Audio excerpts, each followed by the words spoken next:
මම සංජන රවින්දු සිල්වා මම වෘත්තීයෙන් කෘෂිවේදියෙක් ඒ වගේම කෘෂි කර්මාන්තය සම්බන්ධයෙන් ඉහළ කෘෂි තාක්ෂණය පිළිබඳව රටේ පිළිගත් පුද්ගලික සමාගමක විශේෂ කළමනාකරු විදියට සේවය කරනවා. මගේ කෘෂි කර්මාන්තයට මගේ ආගමනය කිව්වොත් ඇත්තටම මම මොරටුවේ ඉපදුණු කෙනෙක්.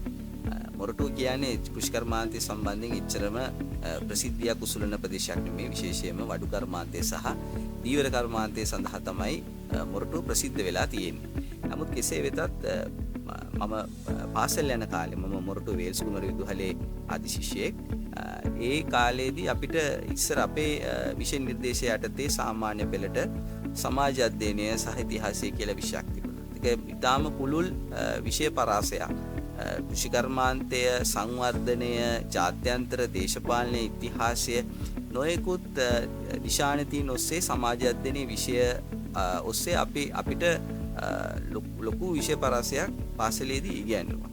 මෙන්න මේ තුලින් අපි විශේෂයෙන්ම මට කෘෂි කර්මාන්තය පිළිබඳව විශේෂ උනන්දුවක් අවධානයක් යොමු කරන්න ඕනයි කියලා මට හිතුණා. ඒ නිසාම තමයි මම උසස් පෙළට කෘෂි කර්මාන්තය කෘෂි කර්මයේ විෂය තෝරාගත්තේ. ඒ වගේම මම උසස් පෙළ සමත් වෙලා වඩා ප්‍රායෝගික අත්දැකීමක් ලබන්න කෘෂිකර්ම දෙපාර්තමේන්තුවේ ශ්‍රී ලංකා කෘෂිකර්ම විද්‍යාලයේ කුණ්ඩසාලේ දැය අවුරුදු ජාතික කෘෂිකර්ම ඩිප්ලෝමාව හදාරන්න මම තීරණය කරා. ඒත් එක්කම ඒක අවසානයේ මම කෘෂිකර්ම දෙපාර්තමේන්තුවත් සමගත් සම්බන්ධ වෙලා ව්‍යාප්ති නිලධාරියෙක් වශයෙන් සේවයට බැඳුණා. ඒ අතරතුරේදී මට හිතුණා මේ සමස්ත අගේ දාමය අපි කියනවා වැලියු චේන් එක කියලා. ඒ කියන්නේ ආහාරයක් අපේ භෝගයක් නිෂ්පාදනය කිරීම ඉඳලා ආහාරයක් දක්වා එහෙම නැත්නම් අපේ අවසාන පාරිභෝගිකයා දක්වා එන අගේ දාමය. ඒ සම්පූර්ණ අගේ දාමය ගැන අධ්‍යයනය කරන්න හොඳම දේ තමයි මම ආහාර තාක්ෂණය පිළිබඳව ඉගෙන ගැනීම කියන එක.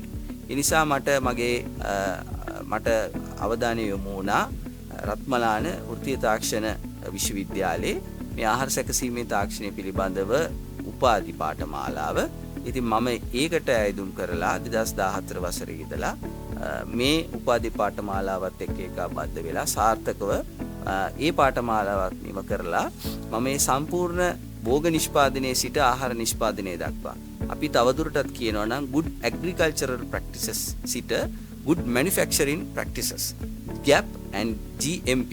එතකොට මේ GAP සහ GAP මේ GMP කියන මේ මුළු සමස්ත අගේ දාමයම අධ්‍යයනය කරන්න මට පුළුවන් වුණා. ඒත් එක්කම මගේ දායකත්වය ඊට පස්සේ කෘෂිකර්ම දෙපාර්තමේන්තුවෙන් පෞද්ගලික අංශයට ඒ වගේම ජාත්‍යන්තරව ගත්තොත් මගේ අත්දැකීම් කියනවා නම් මම ඇමරිකා එක්සත් ජනපදයේ බීජ සැකසීමේ ප්‍රමුඛ පෙළේ නිෂ්පාදන ආයතනයක් එක්ක සම්බන්ධ වෙලා වැඩ කරලා තියෙනවා. ඒ අත්දැකීම් අරගෙන තමයි අද මම පුද්ගලික අංශයේ කළමනාකාර ධූරයක් දරන්නේ. විශේෂයෙන්ම අද වෙනකොට මම ගොවිපළ කළමනාකරණය පිළිබඳවත් ඒ වගේම බීජ නිෂ්පාදනය සහ විශේෂයෙන්ම අද රටේ ලෝකයේ විශේෂ අවධානයක් යොමු වෙලා තියෙන ආරක්ෂිත ගෘහ තුල කෘෂි කර්මාන්තය. එමෙ නැත්නම් අපි polytunnels green houses ගැන කතා කරන ඒ වගේම ශුද්ධ ජල සම්පාදනය. නැත්නම් micro irrigations අපි කියනවා drip irrigation, sprinkler irrigations කියන මේ දේවල් මේ වගේ නවීන කෘෂි තාක්ෂණය පිළිබඳව තමයි මම කටයුතු කරන්නේ මේ වෙද්දී.